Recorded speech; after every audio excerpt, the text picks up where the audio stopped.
Hello friends, જય શ્રી ગણેશ. બધાને સ્વાગત છે તમારું મારી ચેનલ ગુજરાતી કિચનમાં. તો એકદમ દાણેદાર, મોઢામાં મૂકતા ઓગળી જાય એવી આ મીઠાઈ બનાવવામાં ના તો આપણે ઘીની જરૂર છે, ના તો માવાની કે ના તો ચાસણી બનાવવાની છે અને ના તો કલાકો મહેનત કરવાની છે. મીઠાઈ એક એવી વસ્તુ છે કે ક્યારેક ને ક્યારેક તો બધાને મન થઈ જ જાય છે ખાવાનું. તો હવેથી બજારેથી લાવવાની જરૂર નહીં પડે, કારણ કે આ મીઠાઈ આપણે મિનિટોમાં બનાવીને તૈયાર કરી લેશું. અને સાથે જ બજારમાં મળતી ખૂબ મોંઘી મીઠાઈ આપણે ઘરે ખૂબ હાઇજેનિક રીતે અને ખૂબ સસ્તામાં બનાવી લઈશું. તો ચાલો બનાવીએ.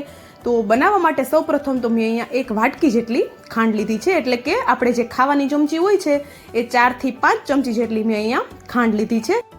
તો હવે આપણે આ ખાંડને ઓગાળવાની છે. તો આપણે ગેસની ફ્લેમ ચાલુ કરી એમાં વાસણ રાખી અને ખાંડ આપણે એડ કરી દેવાની છે. અને ખાંડ હલકી હલકી પીગળવા ન લાગે ત્યાં સુધી આપણે ખાંડને બિલકુલ ટચ નથી કરવાની.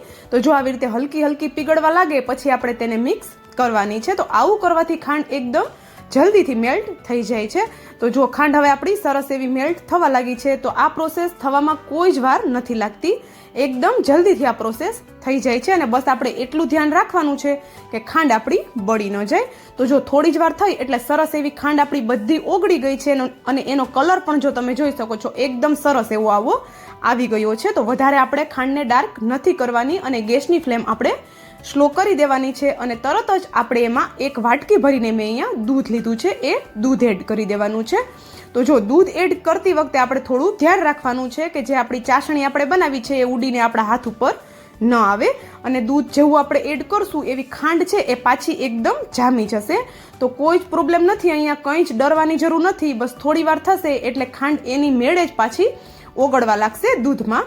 તો દૂધ જેમ જેમ ગરમ થશે એમ ખાંડ આપણી સરસ એવી ઓગળવા લાગશે. તો વધારે વાર તમે એને નહીં ફેરવો તો પણ કોઈ વાંધો નથી, ખાંડ એમ જ ઓગળવા લાગશે. અને અહીંયા આપણે 1 કપ દૂધનો ઉપયોગ કર્યો છે. તો 1 કપ દૂધની સામે જો તમારે જેટલું ગળ્યું જોઈતું હોય એ પ્રમાણે ખાંડ તમારે એડ કરવાની છે. તો 1 કપ દૂધના માપની ખાંડ આપણે અહીંયા એડ કરેલી છે. તો જો હવે ખાંડ થોડી વાર થાય એટલે ઓગળવા લાગશે અને દૂધનો કલર સરસ એવો ચેન્જ થવા લાગશે. તો જો તમે જોઈ શકો છો દૂધનો કલર હવે ડાર્ક હલકો હલકો થવા લાગ્યો છે.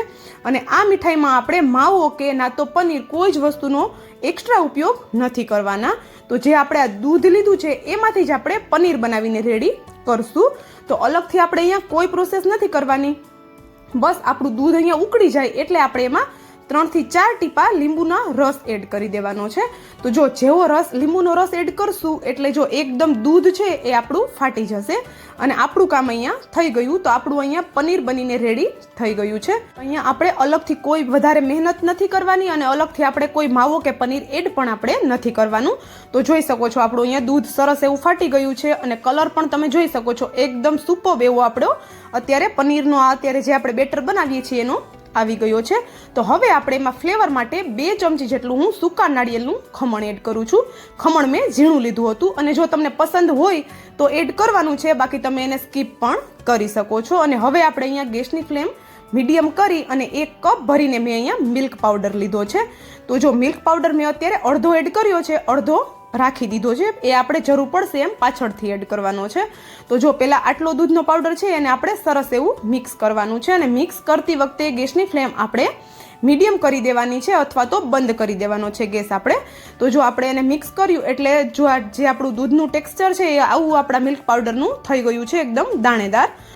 જે આપણે મિલ્ક પાવડરની મોટી ગાંઠો કોઈ બની ગઈ હોય એને આપણે ચમચાની મદદથી આવી રીતે તોડતું રહેવાનું છે. અને સાથે જે આપણે બચાવીને રાખ્યો હતો મિલ્ક પાવડર એને પણ મેં એડ કરી દીધો છે. એટલે મેં અહીંયા 1 કપ ભરીને મિલ્ક પાવડર લીધો હતો, એ બધો જ મેં અત્યારે યુઝ કરી લીધો છે. અને બધું આપણે સરસ એવું મિક્સ કરી લેવાનું છે. તો આવી રીતે એને સતત ફેરવતા રહી અને મિક્સ કરશું એટલે એકદમ સરસ એવું દાણેદાર આપણું અહીંયા જે આપણે મીઠાઈનું બેટર છે એ બનીને રેડી થઈ જશે. અને તમે કલર પણ જોઈ શકો છો આપણી મીઠાઈનો કે એકદમ સરસ એવો આવી ગયો છે. તો આ બધું મિક્સ કર્યા પછી ગેસની ફ્લેમ થોડી વાર આપણે ચાલુ રાખવાની છે, એટલે કે 1 જ મિનિટ જેવું જ ગેસની ફ્લેમને આપણે ચાલુ રાખવાનું છે. અને પછી આપણે બધું સરસ એવું મિક્સ થઈ જાય એટલે થોડી વાર આપણે એને ફેરવી અને પછી તરત જ ગેસની ફ્લેમ આપણે બંધ કરી દેવાની છે. તો તમે જોઈ શકો છો આપણું બેટર અહીંયા સરસ એવું મિક્સ થઈ ગયું છે અને હજુ થોડું ઢીલું છે તો થોડી વાર આપણે એને ફેરવશું એટલે એકદમ સરસ એવું તે થઈ જશે. તો તમે જોઈ શકો છો અહીંયા આપણું બેટર એકદમ સરસ એવું હવે થઈ ગયું છે. તો જો થોડો મિલ્ક પાવડરની જરૂર લાગે તો તમે એડ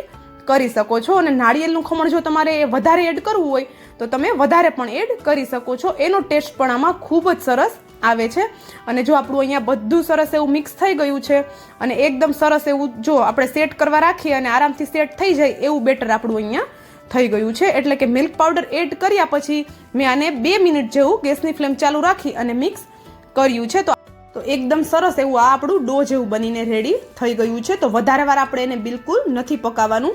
જો વધારે વાર પકાવશું તો આમાં જે આપણું બેટર બનાવ્યું છે આપણે એમાંથી પાણી છૂટવા લાગશે.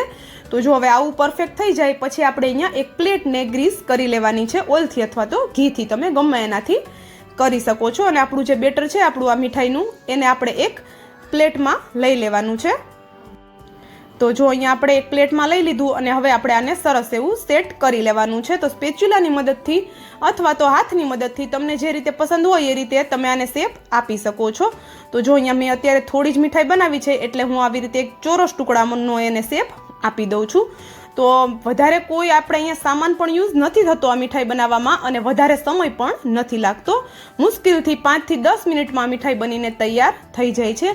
તો ઘરે કોઈ અચાનક મહેમાન આવે કે આપને કંઈ અચાનક ગળ્યું ખાવાની ઈચ્છા થાય ત્યારે તમે આ મીઠાઈ એકદમ જલ્દીથી બનાવીને તૈયાર કરી શકો છો. અને દેખાય તો એટલી બધી સુપર છે કે કોઈને જોઈને જ ખાવાનું મન થઈ જાય, કોઈને મોઢામાં પાણી આવી જાય એવી સરસ એવી આ મીઠાઈ બને છે. તો જોઈ શકો છો તમે મીઠાઈનું ટેક્સચર એકદમ જોરદાર આવ્યું છે અને ખાવામાં પણ આ મીઠાઈ એટલી ટેસ્ટી લાગે છે. તો જો થોડી વાર આપણે એને સેટ થવા માટે રાખી દીધું અને પછી થોડી ઠંડી થઈ પછી આપણે તેને આવી રીતે કટ લગાવી દેવાના છે.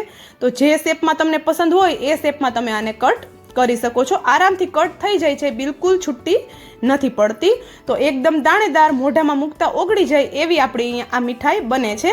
વધારે કોઈ વસ્તુની જરૂર પણ નથી પડતી. તો મિલ્ક પાવડર બધી જગ્યાએ આરામથી મળી જતો હોય છે. તો ચોક્કસથી તમે આ રેસીપી ટ્રાય કરજો. અને જો વિડીયો થોડો પણ પસંદ આવ્યો હોય તો વિડીયોને એક લાઇક અને ચેનલને સબસ્ક્રાઈબ જરૂરથી કરી દેજો. અને સાથે જ બાજુમાં આપેલા બેલને પણ પ્રેસ કરી દેજો જેથી કરીને આવી જ નવી નવી રેસીપીની નોટિફિકેશન તમારા સુધી પહેલાં આવે. અને હા, મને કોમેન્ટ કરીને પણ જરૂરથી જણાવજો કે તમે મારો આ મીઠાઈનો વિડીયો ક્યાંથી જોઈ રહ્યા છો. અને આ મીઠાઈ તમે ચોક્કસથી ટ્રાય કરજો, બધાને ખૂબ જ પસંદ આવે એવી આ મીઠાઈ બને છે. તો જો હું તમને તોડીને પણ બતાવી દઉં તો એકદમ દાણેદાર આનું ટેક્સચર તમે જોઈ શકો છો. તો કોઈ કહી જ નહીં શકે કે આ મીઠાઈ આપણે કોઈ લોટ વગર મિલ્ક પાવડરમાંથી કે દૂધમાંથી બનાવીને તૈયાર કરેલી છે. તો ચાલો આપણે અહીંયા એકદમ ઇઝીવાળી મીઠાઈ બનીને રેડી થઈ ગઈ છે. And thank you for watching.